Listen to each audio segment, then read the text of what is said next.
This episode, I'm joined once again by writer John Zerzan to discuss his latest book, When We Are Human, Notes from the Age of Pandemics, alongside discussions on civilization, modernity, anarcho-primitivism, and more.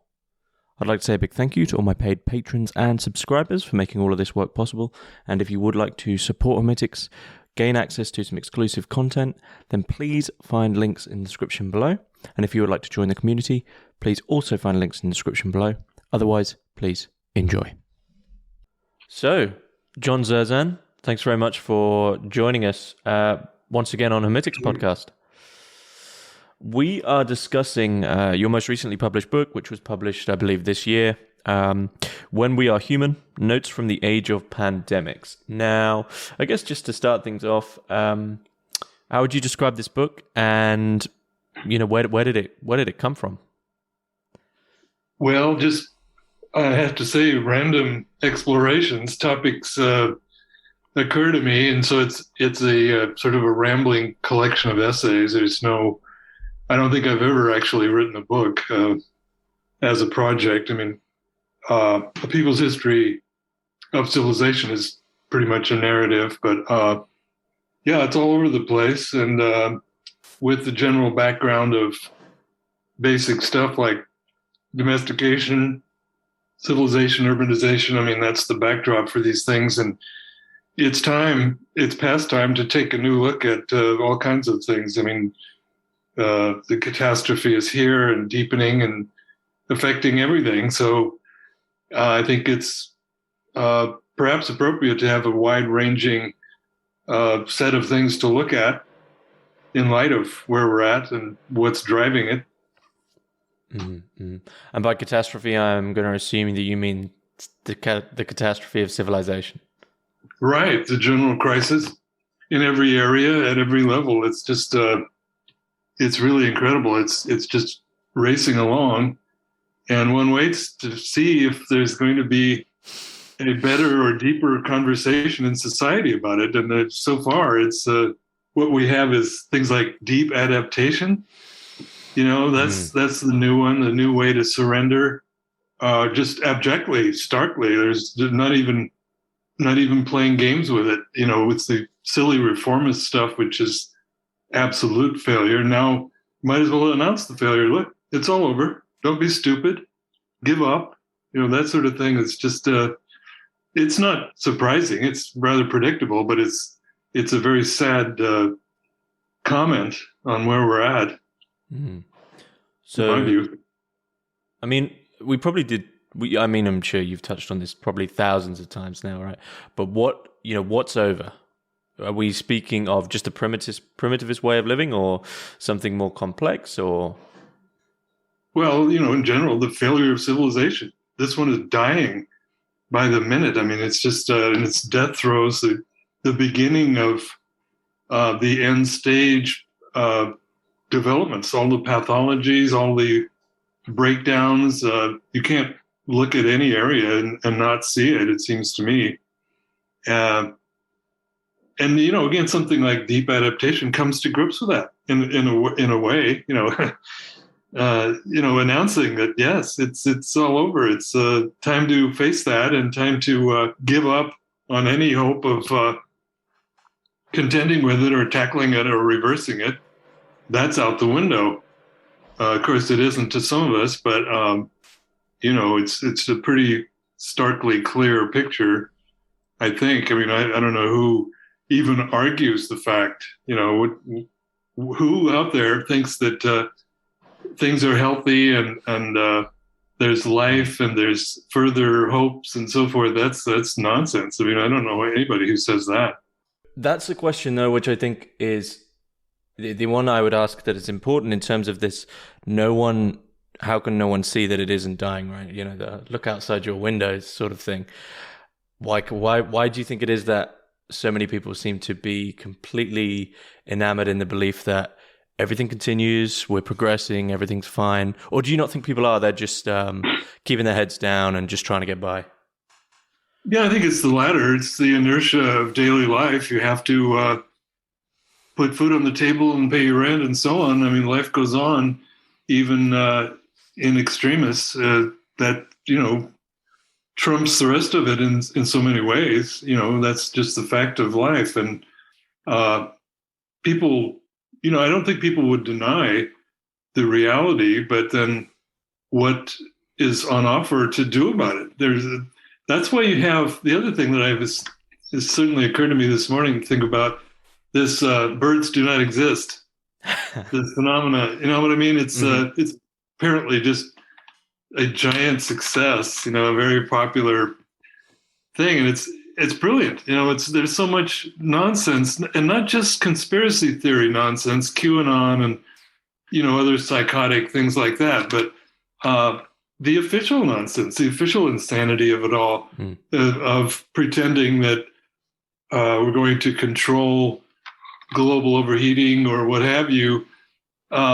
It's a great way to just poke fun at it. It's just complete craziness to just keep going on. And so they come up with this birds do not exist. It's great. It's just the perfect way to put a mirror to what's really going on and show that this is no more crazy than anything else out there. It's might as well go with that. Birds do not exist. It's just drones. It's a wonderfully mad way of I think critiquing the thing. So, I mean, last time we spoke was almost 2-3 years ago, and I remember you being actually more optimistic than this. I mean, in the space of 2 years, is there now really nothing to be done? We just watch it burn itself, I should say. Well, I don't know. That's interesting. I'm perhaps less hopeful, but I mean, the game remains the same. Civilization will kill everything, or we'll put a stop to it. It's obvious to me what the stakes are and what to do about it. You got to get rid of this this growth, this parasite that's sucking the life out of everything, that's past its carrying capacity. That I'm certainly still belief in that, and I'm to say the least annoyed with all of the giving up. The look, now it's even more clear what's going on and what has to change, and it's time to go there. It's time to get it on and bring that to the table. That's what the issue is: civilization or not, life or not. It's. I mean, of course, I'm frustrated that hasn't emerged nearly enough, to put it mildly. It's not. It really isn't happening. It's really not a respectable conversation in society. That dialogue doesn't much exist. All the parts are there. All the facts are there. There's nothing that's a secret about the failure in every sphere at every level. There's nothing nothing hiding that. But then the next step is not quite being taken yet. Mm-hmm. But I haven't given up on it.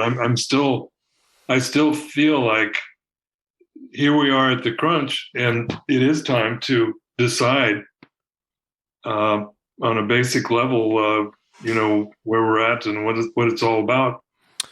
May not happen.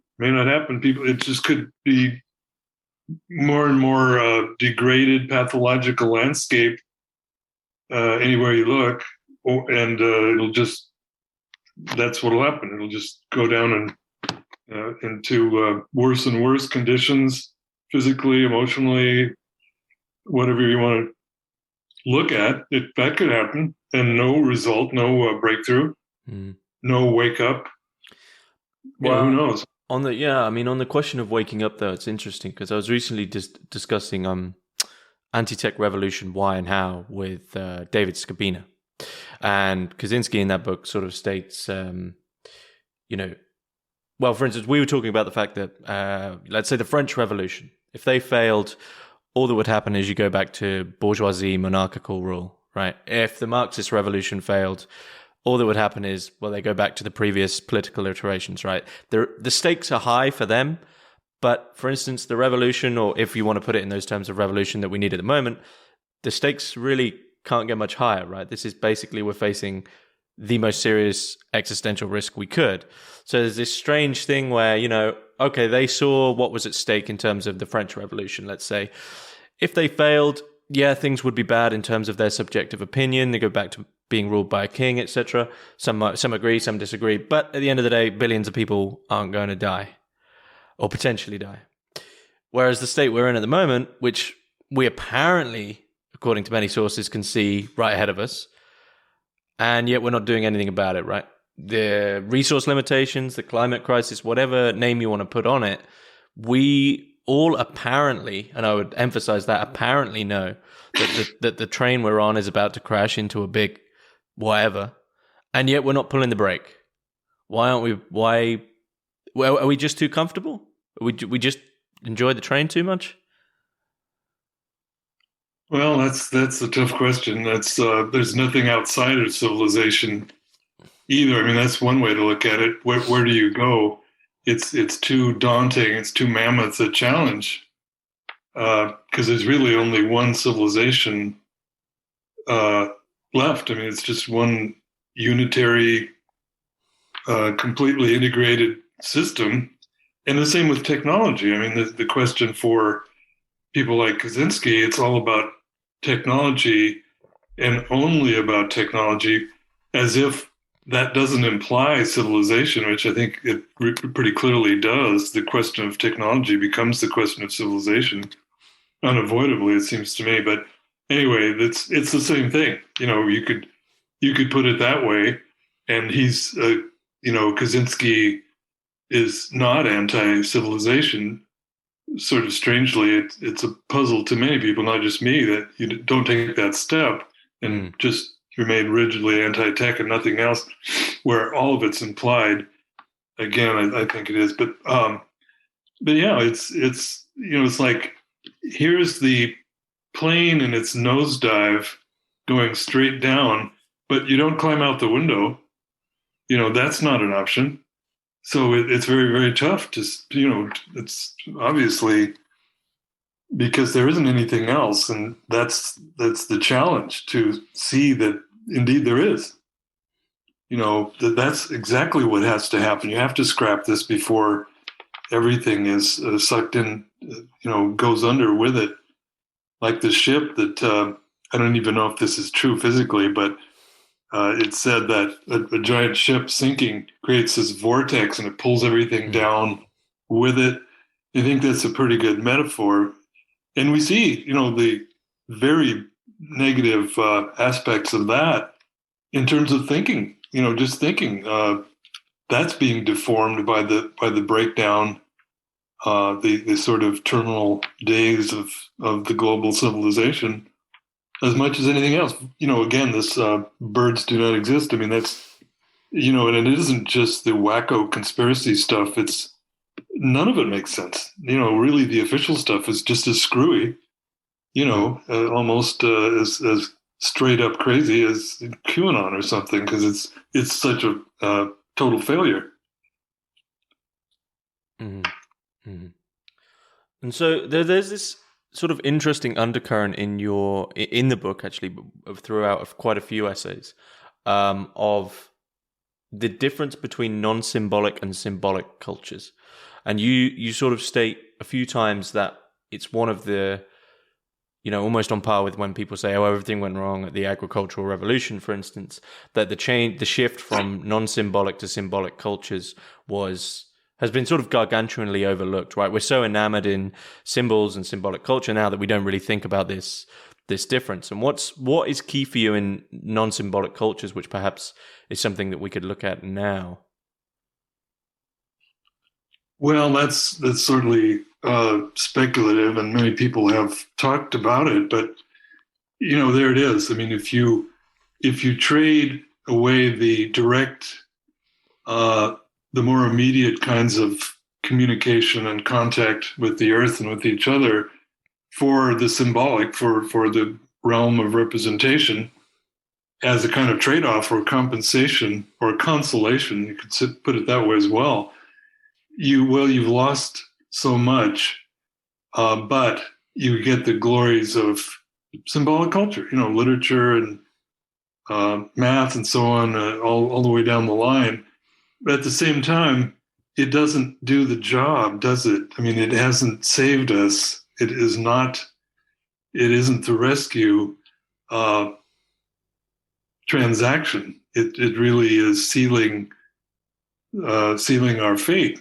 Just go down that road to give up on living directly in communion with the planet, with other forms of life. That sort of thing is.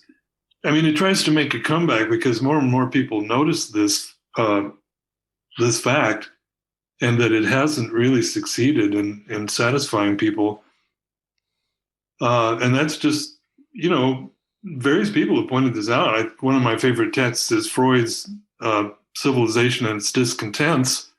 And he says that really the domestication, it's really more, should be called domestication and its disconnects, because we're not happy being domesticated and settling for symbolic culture and giving up on eros and freedom. We're just not. That's just a giant machine for creating and driving neurosis. It's a big unhappiness machine. And that's just the very nature of domestication / civilization. But of course, Freud said, well, that's the case. That's the truth of it. But hey, you can't give up on civilization. But of course you can, and you have to, before it's too late, as we say. Mm-hmm.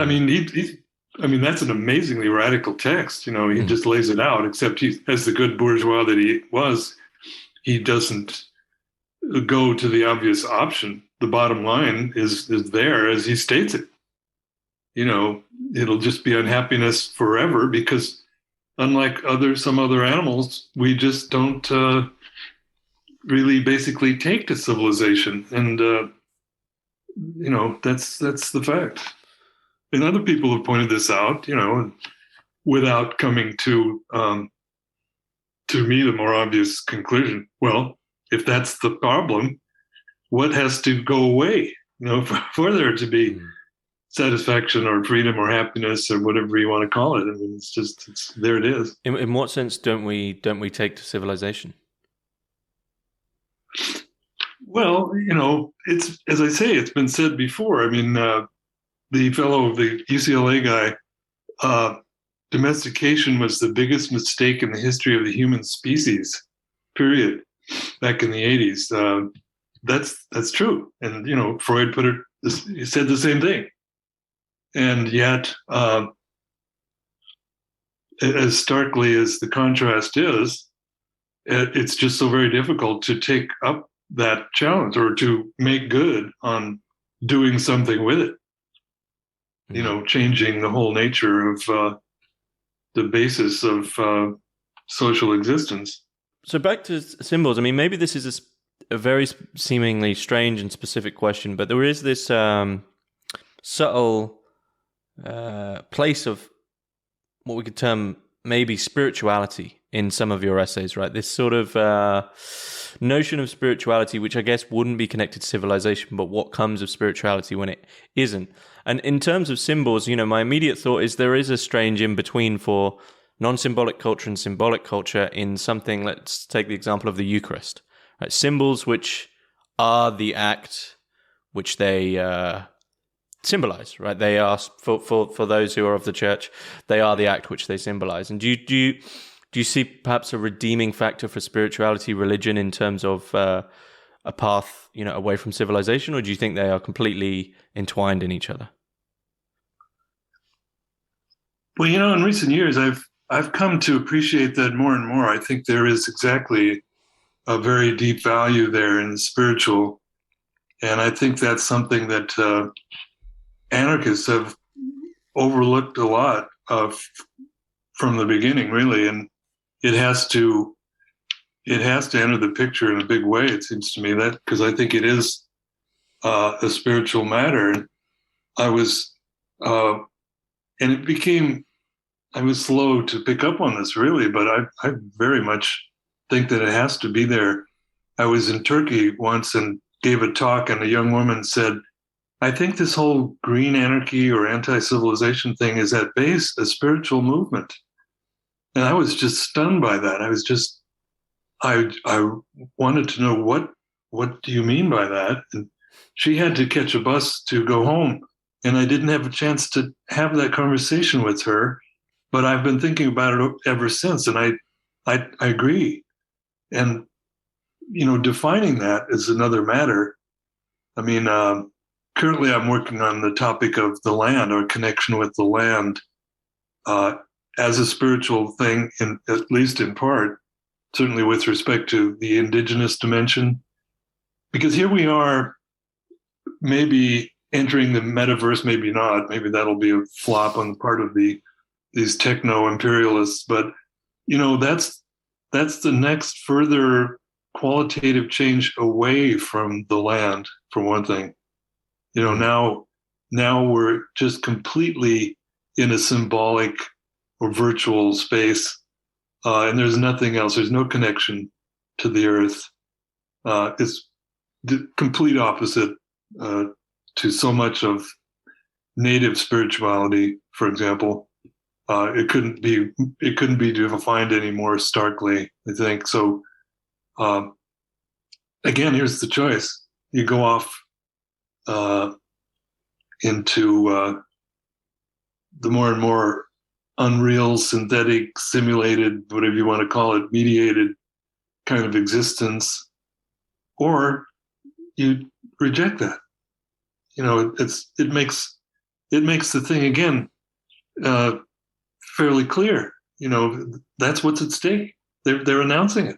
They're just saying this is what you're going to have, and it's just more of the same. Only it's even worse. It's even less grounded in reality. There's nothing else. So it just keeps getting crazier, it seems to me.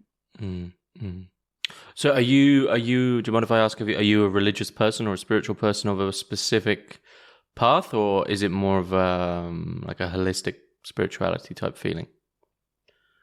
I wouldn't describe myself as religious, but I'm really trying to connect with I guess you'd call it my spiritual side. I do see that as just very basically important. And for one thing, I think there's so much to be inspired by and informed by from the indigenous way of living and way of being, their connection to the earth as a living thing, a sacred thing, that really is compelling to me. And I think that's just on a practical political level, that has to be a connection. I think we have to find that again. We have to reconnect with that and valorize that. And what else is there to get a hold of, really? I mean, if you look around for what's the basis for something that's so different from where we're going, well, there it is, and I guess, in some places it's easier to see. Out here in the western part of North America, there's more of it that you can make some connections with some native folks that we know, for instance, real people, and all of those traditions and dimensions, hugely important. I think that, to me, that's very strongly present, as a possible lifeline. Mm-hmm. And it's one of the great sort of almost like jokes which you mentioned a couple of times in the book, quite tongue-in-cheek, I think, is the fact that, we have a lot in the Western world at the moment. Obviously, those people who have woken up to a certain degree talk about exit, they talk about escape. You often hear young people saying, I just want to live in a cabin in the woods, go all Thoreau, get out, right? They can't really fully articulate what it is, this beast, this Leviathan, but they don't want to be part of it. And there's a lot of people doing that. There's a lot of people finding ways to exit and do their own thing and try to get out as much as they can. But as you mentioned, in relation to this, in relation to the indigenous people that you're on about, no one exits the other way. No one who's living the indigenous life or, the primitive life, so to speak, says, you know what, I want to drive to McDonald's on my way back from work from my 9 to 5 job, right? And I mean, maybe it's a silly question, but why does no one ever exit the other way? Why does no one who's in a primitive life say, you know what, I want to get put on a suit and tie and I want a 9 to 5 job in a flat block? Yeah, even though there's such a huge amount of pressure to do just that, to opt for modernity and all the rest of it. There's a book called Gone to Croat, and I think you're familiar with the collection, largely in terms of colonists in North America. Gone to Croat was apparently or apocryphally carved on the trunk of a tree, and it's just that, the white colonists joining the natives, and not ever the other way around. And even when they were, quote, rescued or repatriated or whatever you want to call it, they kept trying to escape back to that authentic life that they didn't have as colonizers, modern life. Yeah, it's amazing. It's very heartening, because that's the datum that's there, a factual kind of thing that proof is in the pudding in a lot of ways, and that's not just theory. That was a practice in life that, as you point out, did exactly obtain that one-way traffic. That in itself is hopeful. Yeah. Mm-hmm. So do you just think it's fairly obvious why people wouldn't want to exit the other way, right? They'd see our culture and just think we can see the misery that you're living in, and we don't want any part of that. Well, that's one of the lessons that we have going the other way around. In other words, I was thinking about this French anthropologist that I met some years ago, and he was doing his work in Guyana, in northern South America. It used to be French Guiana, and he was deep in the southern part of that country. In other words, and he sort of, I guess the phrase is gone native himself, kind of gave up his papers, his role as an anthropologist. And he told a story of, he was paddling this canoe to visit another village, indigenous village. And some friends of his, some native friends, went by. They had an outboard motor, and they're zooming along, and they go, "Hey, it's going to take you all day to get to the village. Why don't you get one of these?" And they laugh and they wave and everything. And then he sort of meditates on that. And he says, "Yeah, that's true, but that outboard motor represents the undoing of your whole tradition and culture and life way. You don't know that yet, but we do. We went the other way. We got the outboard motor and everything else. And now look at us. Look where we are now. It's just in ruins, in every respect." And he said, that's the one thing we can give them, because we've been there. All the rest of it, they have for us to learn from. But there's one lesson they haven't learned, because they haven't experienced it yet. Yes, that's put very, very very generally, but that's the sense of it. There's a really deep irony there. One of my favorite. Do you know the parable of the fisherman and the businessman? So there's a fisherman who's just literally just sat by the edge of a lake with one fishing rod, just enjoying his day, and a businessman walks past and he says, "Oh, it looks like you're having fun." He says, "Yeah." And he says, "Why don't you get a couple of nets?" And he says, "Why would I get nets?" He says, "Well, you could catch more fish." And he says, "Well, what would I do with more fish?"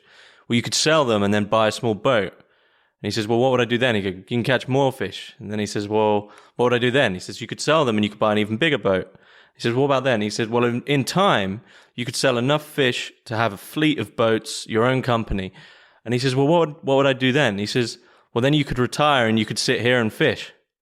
Oh, right? That's wonderful. So like the person with the speedboat, right? They're rushing around, trying to do their own thing. But the irony is that a lot of our retirement things and things we want to get to, like the parable, it's like the people, what I'm saying is that your story reminded me of that, because those people with the outboard motor are probably rushing around to do some work or to do some jobs, But the irony is, when they retire, they probably would say, "Oh, I'd like to go canoeing." Why not just do that? Why not just live now, There we right? go. Wow, lovely. Yeah, but no, Also why? makes me think. Sorry. Sorry. Well, I think of the wonderful essay by Marshall Solins, "The Original Affluent Society," makes really the same point. Are people really affluent if they're really never satisfied? They always want more stuff. They always work more and more. Civilization is a work machine, after all. Or were people so-called primitive people who had what they needed, had what they wanted? They were satisfied. They were the affluent people, not the modern businessman person. Mm. But what would you say to those people who, I'm sure many people must have said this to you, that you would then almost be becoming the totalitarian the authoritarian by saying we should all be primitive, right? Like you shouldn't be part of this. This is wrong. What would you say to those people who say, actually, I really like being a capitalist businessman. They say that they enjoy, working 12 hours a day or doing whatever it is, and they love civilization. Are you not a primitivist in not some way sort of becoming authoritarian by taking that away? Well, I mean, as an anti-authoritarian person, I would say I can try to make the case to that person, but I can't control them, and I don't want to control them. So, it's a choice, and people in a society or as a society will be making that choice themselves. Whichever way it is. That's I wouldn't be an anarchist if I was trying to cook up some way of forcing people to live one way or the other. Mm. And it does involve, again, the spiritual and so much else. And we'll see, whether Freud was right that you're never going to be happy as a domesticated being, period. So would you say that the sort of the anarcho-primitivist view is really one directed towards happiness? Is that the purpose, is the meaning and purpose of people's lives is to be the primary one is to be happy? That's a good question. But I guess it's difficult because the definition of, I would admit the definition of happiness we have is tied up with modern happiness, right? Yeah. Yeah, these terms are sort of elastic, aren't they? I mean, or we could say healthy, but then there are only so many ways to measure that too, And, it's hard to say because we don't really know what, for example, in the Paleolithic, how, quote, satisfied they were, or whether that way of life was deeply authentic. I mean, these are terms that almost certainly were not used back then, I guess. And so, it's hard to translate those things. What is what is satisfaction? What are any of these things?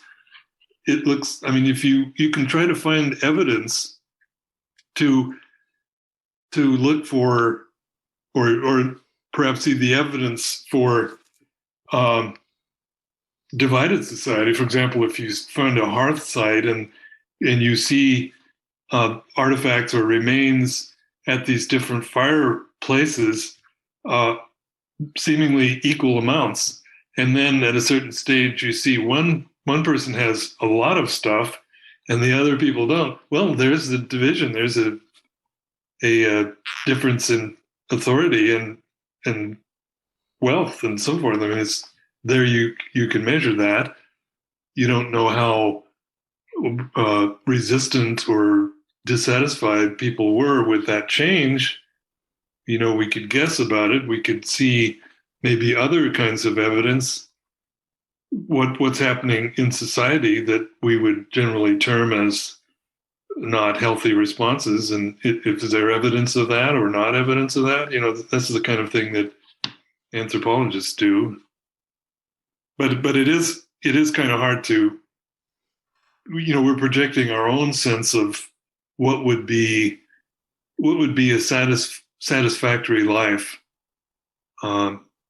anyway, yeah, it's kind of a tough sort of question. It's a big question, but I mean, I think it's also a big question because we're so entwined and caught up with the modern, quote unquote, modern like definitions of these words, right? That in the time that you're speaking about, in terms of when, pre-industry, pre-agriculture, you could almost say that these terms wouldn't have been defined. I can't remember what the medical term for it is, but like once something is defined, all of a sudden, loads more people say, "Oh, I have that condition."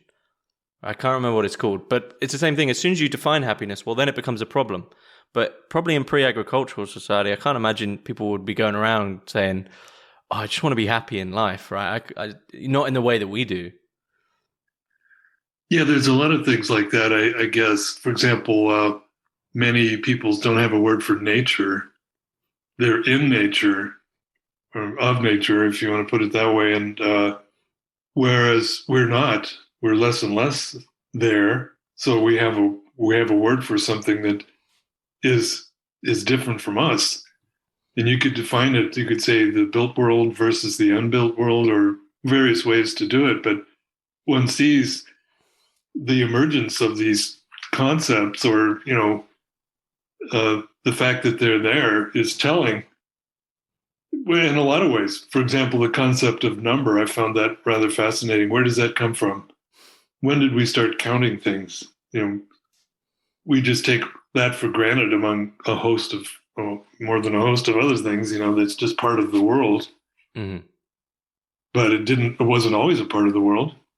For 1 million or 2 million years, the human species seemingly didn't need that sort of thing. And where does it lead? I mean, this is part of the whole question of symbolic culture. Where does it take us? And why does it start? So control, quantification, control.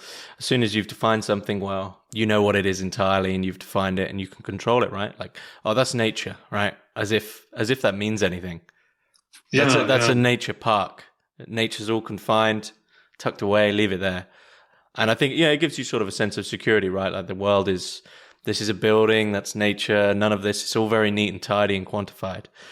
But I think people are probably scared of quality now, right? Of qualification, quality of experience. Yeah, everybody wants that. But, that's in itself is telling. I mean, if people were okay with the way things are, then we'd be just having a pretty academic conversation about it. But man, the amount of immiseration, anxiety, depression, et cetera, rising suicide rates, and so on and so on. I mean, people are not okay with it on the deepest level. On a very, very visceral level, it's failing, and so you sort of start from there. In a lot of ways.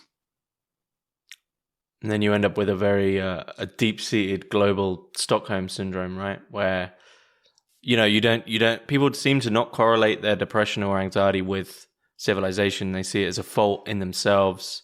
They should fit, right? Why don't I fit into this? As opposed to actually, this is entirely toxic. Exactly. Yeah, there's too much of the former there. Maybe that's shifting, though. Maybe that's that old blackmail is perhaps it isn't working as much as it used to. I'd agree. So I'm interested. I mean, we've got the subtitle here, Notes from the Age of Pandemics. Were you almost hopeful that the lockdowns, the measures, this whole pandemic would have been a shock and made people, look at things in a different way? Do you think it's shaken people up in any way? Well, I think it has to some degree, and we'll find out. I mean, one thing that's current, I think it's current in the UK as well, this whole work avoidance thing. It's kind of a mystery, and it's maybe temporary. Maybe it's not involving a deeper examination of work in one's life, but maybe it is. I mean, to some degree it is, and that's very interesting. That could lead to other more radical questioning. I don't really know. It may go away with inflation, for example, but I think there's something there has got people's attention as the pandemic has changed conditions. We still don't know, but there's nothing in the book actually about the pandemic. Maybe that wasn't a good choice for a subtitle, but I was just kind of referring to the general condition, and there will be pretty sadly, but almost easily predicted, more and more of that kind of thing, of the pandemics. They seem to be coming one after another in the world, and epidemics becoming pandemics. And they are saying that there's no reason to think that the next one won't be even worse. Mm. And it's part of the breakdown of civilization. That's just one of the symptoms. One of the places where there's no healthy deal within it. Of course, you try to cope with it, try to find a vaccine or whatever, but it's it's a relentless failure, I would say, that brings all these other sad pathological things in its course. Do you think those, it will make us reframe our sort of understanding of death and suffering, which we're sort of become quite allergic to? Or do you think we'll just double down and continue on the path of, like Jeff Bezos wants to live forever now and all this stuff? Well, I think there are grounds for seeing more, more questioning. What is this all about? When things get so stark in this way, it isn't just sort of normal, everyday unfreedom and so on, but it's becomes, a very strong presence in lots of ways that interfere with just regular quotidian life. I think there's been some of that. I think there's evidence of BC commentary about that. This is when we have to stop and think, what is it all about? Work life, for example. You spend your life working, and other things too. What are we doing? Not just going to work, but this whole project we're supposed to be accepting and managing and so forth, and it isn't working. So there's got to be a lot more of it, I think. But I think that's part of the thing going on. Don't you? I'd have thought so. I mean, it makes me want to ask, where have you found, a place of respite, of rest in this world from, during your life? Have you ever felt that you've established like an internal exit from the civilization, or do you feel like it's almost always been there, like looming? Well, I've got to do what I've wanted to do. I feel extremely fortunate, and I think it's partly a matter of timing. I mean, I really came of age in the 60s, and those exciting days for a while, and I had a sense that things could change because they were changing. The winds were turning around the world for a little while, and so I've had that sort of wind in my sails, I think, ever since. And certainly most people, well, younger people have not. If you, grew up in the 80s, for example, I mean, I'd have a different, if I had come of age then, very different life experience, very different perspective, I'm sure, psychologically and so forth. So, but I've been very happy to get to do what I've been doing. And I never wanted to be in academia, really. And I'm so happy I turned away from that PhD, that career course like that. I'm just lucky that I didn't go there. I felt pretty good personally about what I've been trying to do, and it's suits me, and I feel lucky. So I mean, people ask me this on occasion, about my weekly radio show. You just how can you just retail all of the tremendous, the latest spectacular eco collapse or, you know, psychic breakdown or whatever, just tons of it, tons of it. Don't you end up feeling suicidal? Because you do so much of it. But I don't. I mean, I really don't. I'm just trying to point out that this is what's going on and this is telling us something. And like the school shootings, you know, here in America, of course, especially, I mean, the staggering fact, and it's back with a vengeance. Well, it never went away, but the pandemic cut it down somewhat because the schools were closed. I mean, not that shootings don't go on everywhere else in the mall or work and so forth, but wow, that's just, if that doesn't tell you something about the nature of society, you know, what does it take? You know, that's getting back to that earlier question we had. I mean, it's interesting that you speak about, you know, being born at a certain time into a certain mindset, you know, the mindset of the 60s, the mindset of the 80s. And it seems now, I mean, if you're born today, maybe in the last 20 years, if you were born in the early 2000s, it seems, you know, I mean, you could say that in the 80s, you were born into a world of sort of unbridled capitalist optimism. 60s is sort of a time of change. 50s is quite lost and uncertain. But it seems if you were born recently, 10, 20 years, you were born into nihilism. Like the war's been lost, but we still have to keep going, as if we can't retreat. And I don't know if you'd agree with that, but it just seems the younger people I've met, I mean, I'm only 27, but the younger people I've met just seem to, I don't know, they just seem gone, just completely nihilistic. And that's not a position they've come to in you know, as say someone like Nietzsche did. They haven't seen things and then gone, oh, all hope is lost. It's almost as if they just intuitively have understood, like, there's no point. Like, we'll just use our phone. Like, I don't want to sound, I don't know. We'll just take what pleasure we can from this, but all hope's lost because there's nothing for us here. Maybe that's what we need. Maybe that needs to be accelerated, right, till it just breaks. But it's, you know, and a lot of that is to blame, I guess, for technology, for sort of your attention span, and a lot of quality of existence is completely fried because of technological usage. But yeah, just being born into nihilism. I don't know if you're seeing that as well. Oh yeah, oh yeah. It's it seems like it's not on offer quite as much vis-a-vis me, but I've been thoroughly mocked and sort of abused over that. In other words, you're really a cretin if you hold out hope for anything, you know. And so, I'm sorry, but I do. I don't want to slam the door on possibility, but I do understand just what you're saying, that a giant amount of nihilism. How could it be otherwise? You know, I mean, I get that too, but I just don't.